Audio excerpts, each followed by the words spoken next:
Hello la team, j'espère que vous êtes en forme. On se retrouve aujourd'hui pour débuter une semaine dans mon assiette édition sèche. Si vous regardez cette vidéo, c'est que vous savez certainement déjà ce qu'est une sèche, mais dans le doute, la sèche est un régime qui a pour but de perdre de la masse grasse sans perdre de la masse musculaire. C'est un concept qui nous vient du bodybuilding. Pendant ces 5 jours, on va voir quels sont les points positifs et les dangers de la sèche. On va aller voir comment travaillent les pros pour être sûr de prendre les bonnes décisions et par la suite on va s'inspirer de leurs meilleures techniques pour la vie de tous les jours. En anglais, la sèche se dit cutting diet. Le mot cut signifie couper, donc la grande question c'est qu'est-ce qu'on va couper cette semaine? Tous les produits transformés, sucrés, plaisir, y a pas. Mais non, je rigole. Si tu veux savoir, eh bien je t'invite à suivre cette série de 5 vidéos. Je te rappelle qu'en t'abonnant à la chaîne, eh bien tu restes informé dès qu'une vidéo est disponible et en plus ça soutient le contenu que je te propose ici et ça c'est plutôt cool. Sur ce, sans plus attendre, on se lance une semaine en sèche. Pour ce premier jour, on va voir plus précisément comment est-ce que la sèche fonctionne.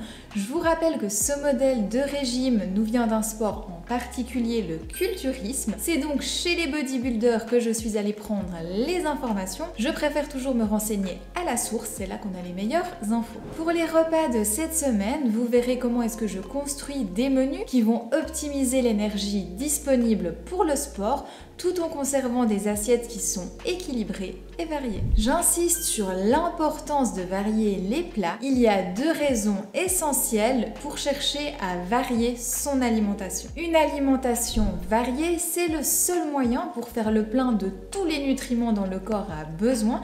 Vous n'aurez jamais un apport complet avec une seule assiette. C'est aussi simple que ça.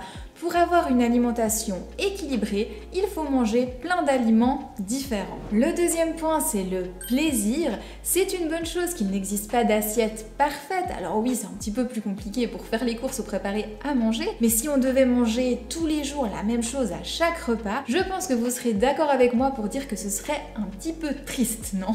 Bon, maintenant, on va commencer cette journée avec un petit déjeuner, puis il y aura le retour des courses et un petit peu plus tard, on parle de la sèche. La team, il est 9h30, on est un petit peu à la bourre pour aller faire les courses puisqu'on est dimanche et que les magasins ferment à midi. Et quand c'est comme ça, eh bien j'ai pas forcément le temps de m'arrêter, faire le petit déjeuner. Par contre, je prends un snack matinal parce que j'aime pas trop aller faire les courses l'estomac vide. Au début ça va si on n'a pas trop faim, mais après la faim va monter, on risque de devenir un petit peu nerveux et c'est pas le but. Donc j'ai prévu un petit snack. Je sais pas si vous vous souvenez, c'est les barres Be Kind, je vous avais fait une, même 2 vidéos sur les barres. C'était des crash tests où je vous donnais mon avis sur les différentes barres traditionnelles ou fitness, etc. Bref, je vous mettrai les 2 vidéos ici, vous pourrez les regarder si ça vous intéresse. Et donc, il m'en restait, j'avais dû acheter des paquets, il y en avait plusieurs, et là, ils sont bientôt périmés. Donc, ça tombe bien, ça va me dépanner pour ce matin. Sur ce, je mange ça et on file en course. La team, nous sommes de retour des courses et ça ne s'est pas du tout passé comme prévu. Je vous explique. En fait, toute la semaine passée, on était en France pour le travail. On est rentré tard hier soir à 22h. Et moi, j'avais tout organisé pour cette vidéo en disant, bon, on va aller en France vu que c'est ouvert le dimanche. On fera les courses avant midi. Et puis comme ça, je peux commencer ma vidéo, pas de problème. Mais on est arrivé en France et comme en fait, nous sommes le dimanche 1er mai, et ben c'est férié. Donc c'était fermé. Donc voilà, pas de course possible. On s'est dit, bon, on va prendre un petit café avant de repartir bredouille. Donc on est allé en ville en France et là on a trouvé une supérette qui était ouverte. Alors pour pas faire travailler le personnel, en fait il n'y avait pas de caissière, c'était vraiment que à typer soi-même. C'était je pense un compromis qu'ils ont trouvé. Par contre c'était blindé, c'était noir de monde, c'était vraiment, il a fallu s'accrocher, je peux vous dire. On a une ou 2 fois eu envie quand même de dire bon tant pis on part, mais on a fait les courses et justement j'ai pas trouvé tout ce qui était prévu, vous imaginez bien dans ces conditions là, mais je me suis dit que c'était un très beau message pour vous puisque je vous parle tout le temps d'être flexible, qu'il ne faut pas rester fixé à un menu précis, qu'il faut faire avec la vie de tous les jours. Donc ce sera le cas cette semaine. J'ai adapté au feeling, donc je vais vous montrer le retour de course. Demain j'irai compléter ce qui me manque à côté et puis je vous montrerai au fil de la semaine. Vous inquiétez pas, on aura un super menu, des super recettes, ça ne nous empêchera pas du tout de traiter le sujet de la semaine. Et puis au final, je suis plutôt contente, donc je vous montre ça. Comme d'habitude, je commence le retour de course avec les surgelés, comme ça je peux les placer rapidement dans le congélateur congélateur. Donc là c'était vraiment du pain béni, les surgelés aujourd'hui, puisque voilà, le magasin on voyait qu'il n'était pas ouvert normalement, il y avait beaucoup de choses qui me semblaient pas fraîches, qui me donnaient pas envie, et quand c'est comme ça je préfère largement acheter des fruits et des légumes surgelés que des choses qui me paraissent pas top, parce que ça veut dire qu'il n'y a plus tellement de nutriments et de vitamines et ça vaut pas la peine. Donc j'ai pris des mangues surgelées, également des courgettes surgelées et de la purée de brocoli céleri, c'est un mélange. Donc vous verrez ça au fil de la semaine, moi je les range. Pour les légumes que j'ai pris sur place, nous avons des tomates françaises sans pesticides qui m'ont l'air pas mal du tout, donc j'ai pris ça. Également des citrons, brocolis, endives, ça c'était sur ma liste donc j'étais contente. De la menthe, alors ça typiquement je n'aime pas du tout l'acheter en plastique, il y a beaucoup trop de plastique là juste pour quelques branches de menthe, mais j'avais pas le choix, je pense que vous avez compris, donc là typiquement flexibilité. J'ai aussi trouvé des épinards en branches en conserve, ça c'est quelque chose que moi j'avais jamais vu et ça me paraît très pratique, donc voilà on va tester. J'ai pris de la compote sans sucre de pommes, donc on utilisera ça dans la semaine, c'était aussi sur la liste. Pour tout ce qui est glucides, j'ai pris du quinoa, donc là c'était un mélange quinoa, boulgour, perles, donc on verra ce que ça donne, ça va changer. J'ai aussi pris des gnocchis à poêler, vous savez que j'adore ça.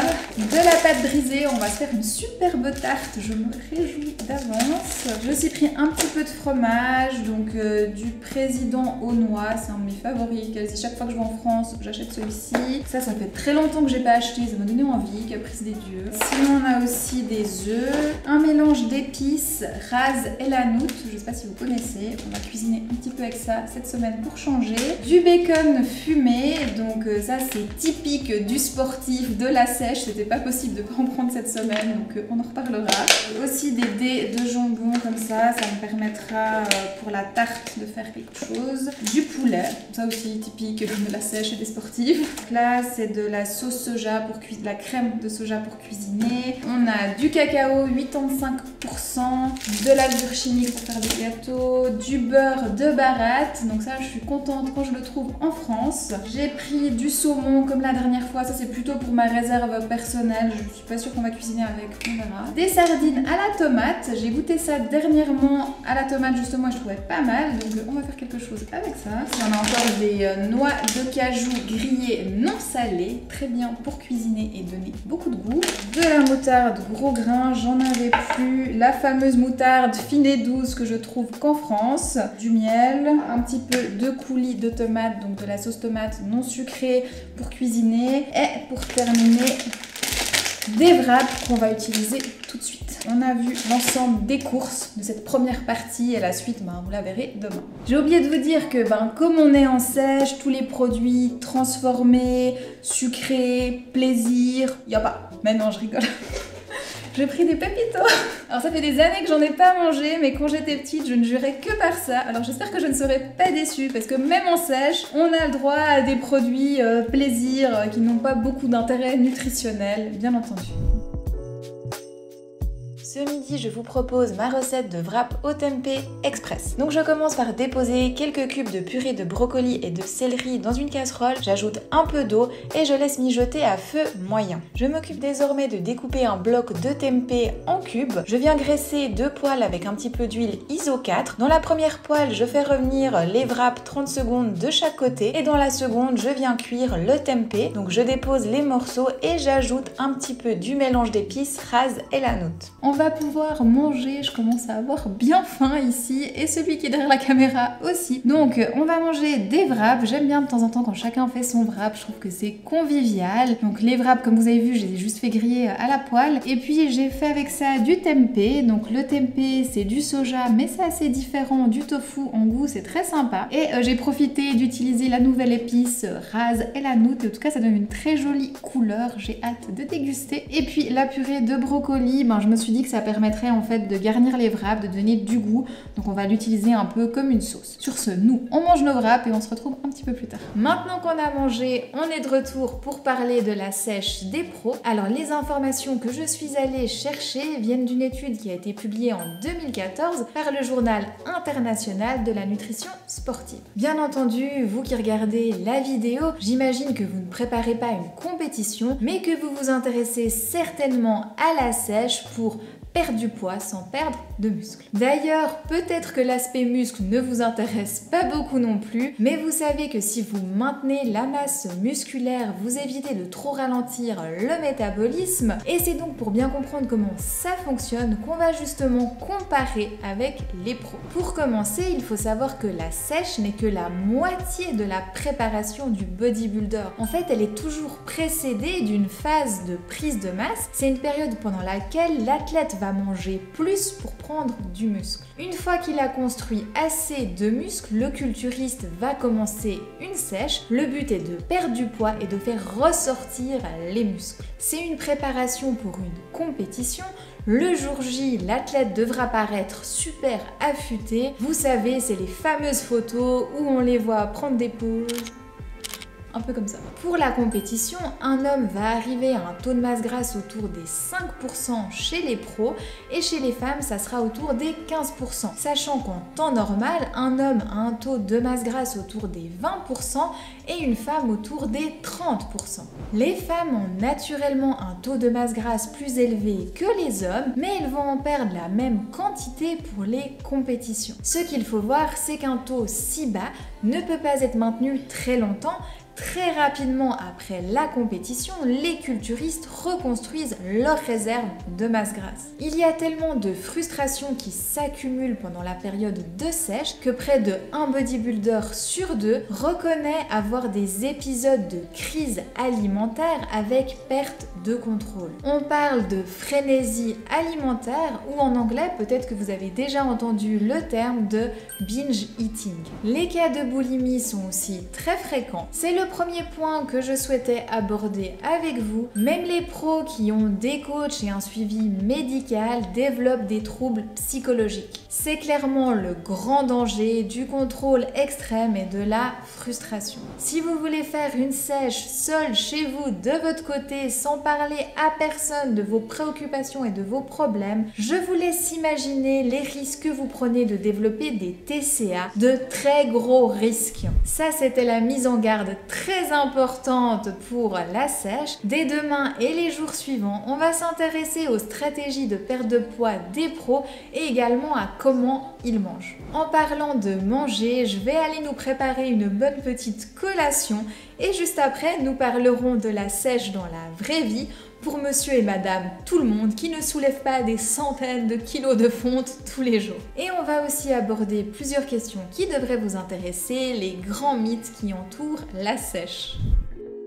Collation du jour, nous avons du chocolat noir et des noix de cajou. Donc les oléagineux, c'est une famille d'aliments super sains, ça contient des fibres, des minéraux, des bonnes graisses, des antioxydants, bref, plein de bonnes choses. C'est comme le beurre de cacahuète, c'est riche mais consommé avec modération, c'est indispensable. On se retrouve pour parler de 2 mythes qui entourent la sèche.